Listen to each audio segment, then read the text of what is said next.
कुछ चाय इसमें, कुछ लाओ, कुछ चाहिए इसके अंदर। हर सीन में उन्होंने कुछ ना कुछ करवा के लिया है। तुम मेरी तरफ उसकी तरफ, तुम किसकी तरफ? बता भी क्यों? गोविंदा को लेके बनाया, मैं अपने बेटे को लेके बना रहा हूँ, तो एक चैलेंजिंग है बेटे के लिए भी और बाप के लिए भी। परेश रावल जी के साथ काम करने में मजा आता है क्योंकि बहुत जबरदस्त आर्टिस्ट है, वरुण बहुत मेहनती है, ऐसा काम करता है जैसे कि उसकी पहली फिल्म हो। अब अच्छा काम करो, दुआएं तो मिलेगी ना, दुआएं तो है, क्यों नहीं, व्हाई नॉट। इंसान ऊंचाई से गिरने के बाद एक बार उठ सकता है बेटे, लेकिन किसी की नजरों से गिरने के बाद कभी नहीं उठ सकता बेटा, कभी नहीं उठ सकता।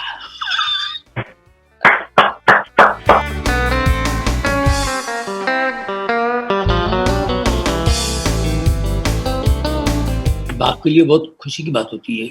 मैं उसको, उसके अंदर टैलेंट देखता हूँ, अपने आप को देखता हूँ।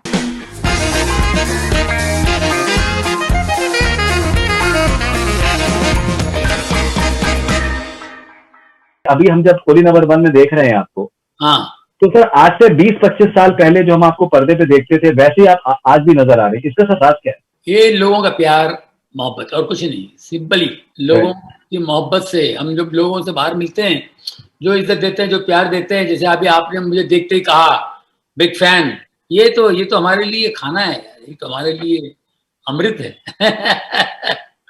फिर सर मतलब आपने इतनी खुशी बांटी है कि उसको मतलब बयान ही नहीं कर सकता। मैं तो आज सुबह मैं सोच रहा था कि वो जो आपका आवारा पागल दीवाना का जो आपका है कि ताड़पत्री और छोटा छतरी, मतलब जो आपके परेश जी से मैंने बोला अभी कुछ ना, मतलब आई लव्ड इट, मतलब इट वाज सो हिलेरियस। दीवाना मस्ताना में कमाल का काम, आउटस्टैंडिंग सर।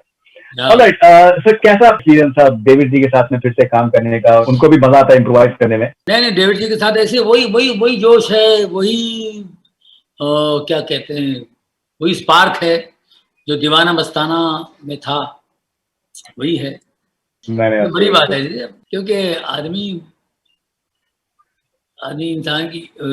की एज हो जाती है, लेकिन स्पार्क वही रहना चाहिए, वो उनमें है। क्योंकि कॉमेडी एक तो मुश्किल काम है, और कॉमेडी के सीन्स करवा के लेना, कॉमेडियन से काम करवा के लेना और भी मुश्किल काम है, और वो उनमें है। पंच के बगैर काम नहीं करता। कुछ चाय इसमें, कुछ लाओ, कुछ चाहिए इसके अंदर। हर सीन में उन्होंने कुछ ना कुछ करवा के लिया है। राइट सर, मैं आपका इंटरव्यू देख रहा था, आपने ये बताया कि काफी फिल्मों में डायरेक्टर्स आपसे कहते थे कि आपको इम्प्रोवाइज करना है। बाजीगर में फॉर एग्जांपल जो सारे सीन्स हैं वो आपने लिखे भी हैं, ऑन द स्पॉट इम्प्रोवाइज किए गए। क्या करते गए उधर, लिखा होगा नहीं, बोलते गए, करते गए। लिखा पेपर तो है ही नहीं वहां पे, जो भी स्टेज सेट पे इम्प्रोवाइज करते गए, लिखा हुआ राइटर था ही नहीं। हम ही लोग इम्प्रोवाइज करते थे सेट पे जी। And people love it absolutely. अच्छा, इसमें टीकू तलसानिया साहब ने ये किरदार निभाया था जो जिसको आप निभा रहे हैं, तो कैसा एक्सपीरियंस था? टीकू जी तो बहुत ही बेहतरीन आर्टिस्ट हैं, उन्होंने किया है और मुझे वो रोल करना है। और बाकायदा उसमें थोड़ा चेंज भी है, कट टू कट रिमेक का मतलब ये नहीं कि पूरा कॉपी का कॉपी है, सीन्स चेंज होते हैं, हर चीज चेंज है, हर पंचेस अलग अलग हैं, तो हमको कुछ अलग ही बनाया उन्होंने। हूँ इंस्पेक्टर, वो भी इंस्पेक्टर थे, मैं भी इंस्पेक्टर हूँ, लेकिन इंस्पेक्टर में एक और चीज डाल रखी कि इंस्पेक्टर होता है, ये इंस्पेक्टर के अंदर क्या बीमारी है, किस टाइप का इंस्पेक्टर है ये। वो उसके साथ साथ मेरे को कैरेक्टर में खेलने का मौका दिया उन्होंने। एब्सोल्युटली। एंड सर, परेश जी भी फिल्म में हैं, जैसे मैं जिक्र कर रहा था आवारा पागल दीवाना में, कमाल की आप लोगों की टाइमिंग थी। आप लोग कैसा परेश जी के साथ में काम करने का फिर से तजुर्बा कैसा रहा आपका? बहुत बढ़िया। एक सीन हम लोगों ने किया है बेहतरीन। वो सो रहे होते हैं, उनको मैं उठाता हूँ, उनको उठे नहीं, नींद में उनका कुछ काम करा, कोई उठा के चीज लेके जाना है उनके घर से मुझे, तो वो बच के कैसे उनको नींद में से, वो नींद से ना उठे, वो सब चीजें, बड़ा अच्छा सीन बन गया वो। फिर उसके बाद में वो चले जाते हैं, फिर वरुण आते हैं, तो जिस चीज के लिए मैं गया तो वो वरुण मुझे लेने नहीं देता, अगर वो चीज मुझे मिल जाए तो वरुण फंस जाएगा। तो ऐसा कुछ चीजें बहुत अच्छा। परेश जी के साथ मेरे 2-3 सीन्स हैं, मैं पुलिस स्टेशन में बैठा हूँ तो वहां आते हैं सारा अली, वरुण धवन, टीकू तलसानिया की बेटी भी है, वो भी आती है। शिखा तलसानिया। जी। और मजा आता है परेश रावल जी के साथ काम करने में, मजा आता है क्योंकि बहुत जबरदस्त आर्टिस्ट है और ऐसे लोगों के साथ काम करने का मजा कुछ और आता है। वरुण के साथ में आपको कैसा आपका तजुर्बा रहा? वरुण बहुत मेहनती है, लगा रहता है, ऐसा काम करता है जैसे कि उसकी पहली फिल्म हो। हालांकि मैंने ये दूसरी फिल्म है मेरी इसकी, दिलवाले में हम लोग साथ में काम किए। बचपन से हम उसको जानते हैं, छोटा था तब से। शूटिंग में भी हम लोग जाते रहते, बचपन छोटा था आया करता था, तो तब से जानते हैं। और फिर भी उसके बाद भी वो बेचारा इज्जत करता है बहुत। नहीं, वो तो जो आप लोगों की फॉर्म ऑफ सिनेमा है, तो दैट इज समथिंग जो कि उसके लिए, वरुण के लिए वो तो बहुत ही इंपॉर्टेंट है, बिकॉज ही टोटली, जिसको कहते हैं कि उस सिनेमा का वो के बहुत बड़े स्टूडेंट हैं सही मानों में, एंड वो आप लोग की बहुत रिस्पेक्ट करते हैं, कोई डाउट नहीं है। बहुत तो पता है ये पीछे ये जो है गोविंदा ने किया हुआ ऑलरेडी, और उसके बाद उसको करना है, उसके बाप को भी पता है, मतलब नहीं, डेविड जी को भी पता है ना कि मैं गोविंदा को लेके बनाया, मैं अपने बेटे को लेके बना रहा हूँ। तो एक चैलेंजिंग है बेटे के लिए भी और बाप के लिए भी। तो उन्होंने बड़ी मेहनत की है ताकि एक पिक्चर ऐसा नहीं कि उससे बहुत अच्छा बने, कम से कम उसकी तरह तो बने। बिल्कुल। अगर अच्छा बन जाए, अच्छी बन जाए तो पता लगे। आपने एक इंटरव्यू में आपने कहा था कि आपकी one of the best timing जो आपकी रही हैं किसी एक्टर के साथ में, तो वो गोविंदा जी के साथ। बिल्कुल बिल्कुल, हम लोग की ट्यूनिंग इतनी अच्छी हो गई थी कि हम लोग फिर कुछ ना कुछ करते रहते थे। जैसे दीवाना मस्ताना के भी जिक्र कर रहे थे, आई थिंक दीवाना मस्ताना में तो खैर कमाल की ट्यूनिंग थी, कमाल की एकदम बिल्कुल। सर इसमें परेश जी कादर खान साहब का रोल निभा रहे हैं। कादर साहब के साथ में आपने बहुत काम किया है, आई थिंक कॉमेडी के वो भी एक गुरु हैं एक तरीके से, डायलॉग्स लिखते भी थे उसके। क्या बात है। तो मुझे सर आज एक मुझे डायलॉग मुझे ध्यान में आ रहा था, जो कि मेरा वन ऑफ द मोस्ट, मैं उसको समझता हूँ one of the funniest dialogue जो मैंने आज तक देखा है, वो है दूल्हे राजा का। इस तरफ कादर साहब कह रहे हैं कि तुम मेरे साथ हो कि तुम इसके साथ में हो, और आप कहते हैं मैं तो आप ही के साथ। तुम मेरी तरफ हो उसकी तरफ, तुम किसकी तरफ? It was hilarious, outstanding. मैं तो आप ही के साथ। और कादर साहब की मेमोरीज क्या है सर आपकी, बड़े मेमोरीज ऑफ कादर साहब? अरे कादर साहब तो क्या है ना, कादर साहब बहुत कमाल के आदमी थे। एक तो वो राइटर भी थे, राइटिंग भी करते थे, एक्टिंग भी करते थे, इतने बिजी होते थे वो, बाप रे बाप। कभी कभी तो अपने मूड में रहते थे, कभी उनका मूड खराब रहता था, क्योंकि सोचते रहते थे ना क्या लिखना है। अभी ये शूटिंग कर रहे हैं, वहां बैठ के वहां लिख रहे हैं, फिर उनको शॉट पर बुलाया जाता है, फिर जाते हैं, फिर वहां लिख भी रहे हैं, साउथ वालों के लिए या किसी और प्रोड्यूसर के लिए लिख रहे हैं, या एक्टिंग भी कर रहे हैं, लिख भी रहे हैं। तो वो कादर भाई का ऐसा है कि कादर भाई से, वही कादर भाई का मूड कैसा है देखो, उस हिसाब से उनसे बात करो। मूड में है तो ठीक है, नहीं तो बात ही मत करो, इनसे दूर ही रहो। ऐसा है। तो कादर भाई बहुत ही मजेदार इंसान थे, और प्यार मोहब्बत वाले भी थे, और जब मोहब्बत में आ जाते थे तो इतनी बच्चों की तरह मजाक मस्ती भी करते थे, मगर ज्यादा समय वो सीरियस ही रहते थे, क्योंकि एक तो राइटर में बैठा हुआ है, एक्टर में बैठा हुआ उनके अंदर। तो बहुत अच्छा, हम लोगों ने काफी काम किया उनके साथ। मैंने 87 में पहली बार उनके साथ काम किया मैंने, कसम, अनिल कपूर। जी जी जी, मैं देखिए 87 में हमने शूटिंग की, मुझे याद है। और तेजाब पिक्चर में मैंने उसी वक्त साइन किया था, एन चंद्रा जी उधर ही मेरे को लेने साइन करने आए थे मुझे फिल्म सिटी में, हमें बड़ा सेट लगा हुआ था 87 में। तो पहली बार मैंने उनके साथ काम किया था, तो कादर भाई के साथ। कादर भाई बहुत मूडी आदमी, मस्त आदमी, अच्छा, बहुत काम किया उन्होंने, इतना अच्छा काम किया, कितना। साउथ की फिल्मों में तो बाप रे बाप, उन्होंने धोखे रख दिया, उनके बगैर कोई फिल्म होती नहीं थी, है ना। लेकिन अपने जीवन के आखिरी कुछ टाइम में वो थोड़ा सा खुश नहीं थे। लेकिन एक तो आपकी बहुत से लोगों को पता नहीं होता है, बहुत से लोगों को इंडस्ट्री में पता है कि जो आप जो चैरिटी का आप काम करते हैं, which is something that is so respectable and so amazing, specially जो आपने जो कैरेक्टर आर्टिस्ट के लिए और जो सपोर्टिंग एक्टर्स के लिए, टेक्नीशियंस के लिए, इंडस्ट्री के टेक्नीशियंस के लिए आपने बहुत से आपने शोज करे हैं, और आप वैसे भी उनको आप बहुत हेल्प करते हैं, जिसके बारे में आप कभी चर्चा नहीं करते हैं। वो क्यों जरूरी है आपके लिए sir? Why is it so important for you to do this charity? वो शायद इसलिए है कि हमने बहुत कठिन समय देखा है, स्ट्रगल किया है। हमने कभी सोचा नहीं था कि कभी हम इस तरह काम करेंगे, हमारा इतना नाम होगा, हमने कभी सोचा नहीं था। मैं तो मजदूर आदमी था, हिंदुस्तान लीवर में एक मजदूर था, और हमने सोचा था बस यही है, कॉमेडी वॉमेडी करते थे, मजाक मस्ती में शौक था। बाकी तो जिंदगी में यही था कि नौकरी करें। हमारे पिताजी वहाँ काम करते थे, हम भी वहाँ नौकरी करेंगे, और बस नौकरी करते करते अपनी जिंदगी ऐसे गुजारेंगे। बाकी ये तो टाइम पास है। अब ये प्रोफेशन बनेगा, इतना नाम होगा, और फोकट में आप 5 स्टार होटल में जाकर रह रहे हैं, फ्लाइट में जा रहे हैं, बिजनेस क्लास फर्स्ट क्लास दे रहे हैं आपको, बिजनेस क्लास, हाँ, इकोनॉमी से निकल के आप और इधर जा रहे हैं, उधर जा रहे हैं, और इज्जत मिल रही लोगों की, बाप रे बाप, आपको यहाँ घुमा रहे, वहां घुमा रहे हैं आप, ये सब मिलने के बाद हमें लगता है यार इसके बदले में हमें कुछ तो करना चाहिए, इतना कुछ हमें मिल रहा है तो अपने साथियों के लिए कुछ करते हैं, जिनको क्योंकि यहाँ पर तो एक लॉटरी है ना।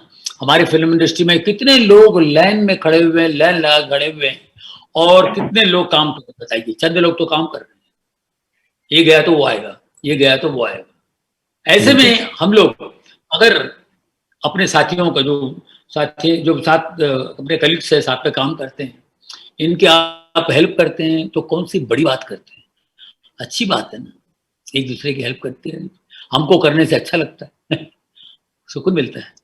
मैं प्रेसिडेंट रहा हूँ सिने आर्टिस्ट एसोसिएशन का 6 साल, और 15 साल मैं कमेटी में मेंबर रहा हूँ, और 6 साल एज ए प्रेसिडेंट मैंने काम किया। और मिथुन चक्रवर्ती जी वो भी थे, और हम दोनों ने मिलकर बहुत काम किया, टेक्नीशियंस के लिए, सबके लिए बहुत काम किया। तो ये अलग बात, तुमने ये टॉपिक उठाया तो मैं बोलूंगा, ये एक अलग खुशी मिलती है, पता नहीं क्यों, या ऊपर वालों ने चूज किया हमको ये करने के लिए, है ना, और शायद खुशी मिलती है, अच्छा लगता है।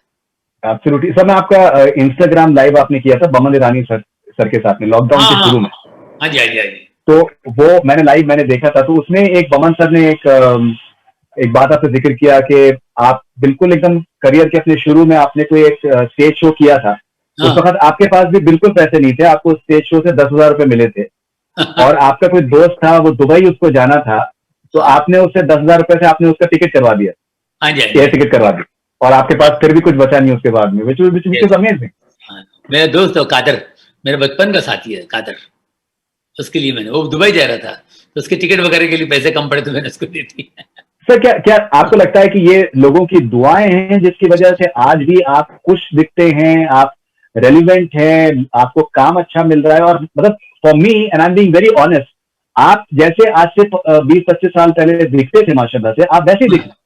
हाँ, तो ये पर भाई देखो, जो बोओगे वो काटोगे, है ना। right.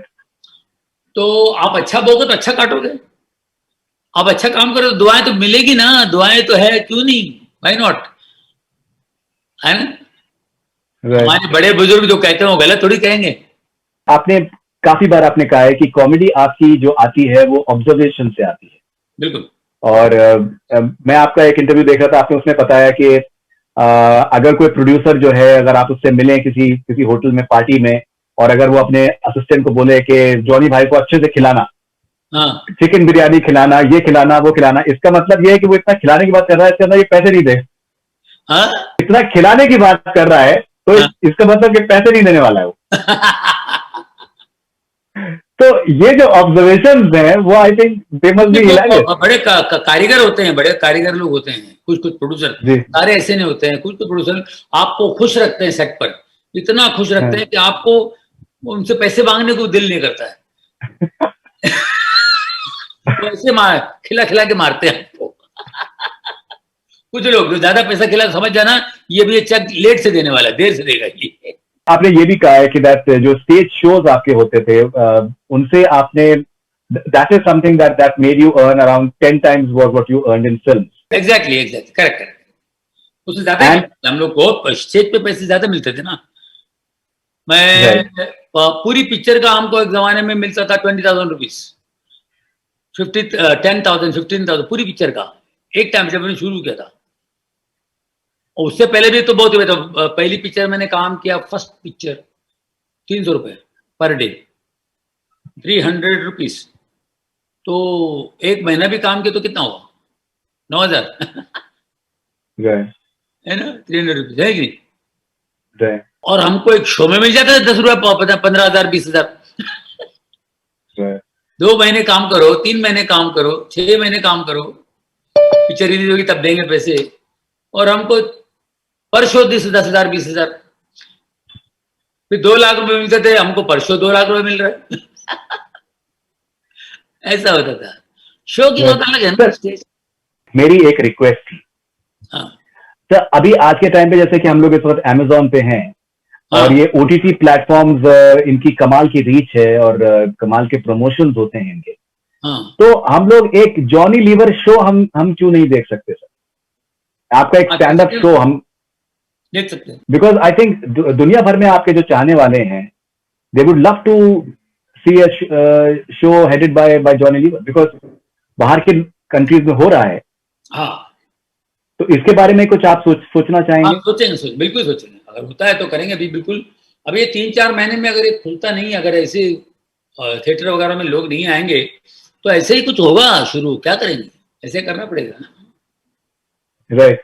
एंड सर, मैंने अभी जेमी का भी मैंने कुछ दिनों पहले मैंने इंटरव्यू किया था, और जी, और आई थिंक बहुत अच्छी कलाकार हैं, और आप बहुत मोहब्बत करती हैं आपसे, जाहिर सी बात है। कैसे आप देखते हैं कि आप इतनी टैलेंटेड आपकी बेटी हैं और लोग पसंद कर रहे हैं उनके काम को भी? तो कितनी खुशी की बात होती है, कितना अच्छा लगता है एक बाप को। जी, तो बड़ी बात, पहले तो मुझे लगा नहीं था कि ये ऐसा कुछ करेगी क्या है, लेकिन धीरे धीरे देखा उसके अंदर है टैलेंट। ये बाप के लिए बहुत खुशी की बात होती है। मैं उसको उसके अंदर टैलेंट देखता हूँ, अपने आप को देखता हूँ, यार क्या बात है, ये ऊपर वाले की कृपा है और कुछ नहीं। Talent belongs to almighty God, तो ऊपर आपने वाले कहा है की और उसके अंदर है, और हमने कुछ उसको सिखाए नहीं, उसके अंदर है। हम खाली थोड़ा हिंट दे सकते हैं, बता सकते हैं, थोड़ा सा गाइड कर सकते हैं, बाकी तो टैलेंट तो आप में होना चाहिए ना। Absolutely, absolutely. कॉमेडी सिखाता नहीं। सर, आपने एक जगह पे आपने कहा कि अशोक कुमार साहब ने एक बार आपसे मिले कि मैं जॉनी कहाँ है, जरा मैं मेरी ये नकल उतारता है, मैं जरा इसको मिलूं, तो मजाक पे उन्होंने कहा। लेकिन कभी ऐसा हुआ है कि आपने किसी की मिमिक्री करी हो और कोई नाराज हुए हो, या फिर उन्होंने कहा नहीं, कि अशोक कुमार जी ने मुझे रुकवाया, शूटिंग रुकवा करके मुझसे कहा जब तक ये मेरी एक्टिंग नहीं करेगा मैं शूटिंग नहीं करूंगा। तो मैं उनके डायलॉग बोलने पड़े मेरे को। क्या कोई याद है आपको बेटा? हाँ, मैंने वो बोला था उन्होंने, हुस्ना बेटी बेटी हुस्ना, तुम मेरी छोटी बहन हो, तुम मेरी छोटी बहन हो, लेकिन फिर भी मैं तुम्हें बेटी कहता हूँ। देखो बेटे, मैं तुमसे कहना चाहता हूँ, इंसान पहाड़ से गिरने के बाद उठ सकता है, इंसान ऊंचाई से गिरने के बाद एक बार उठ सकता है बेटे, लेकिन किसी की नजरों से गिरने के बाद कभी नहीं उठ सकता बेटा, कभी नहीं उठ सकता।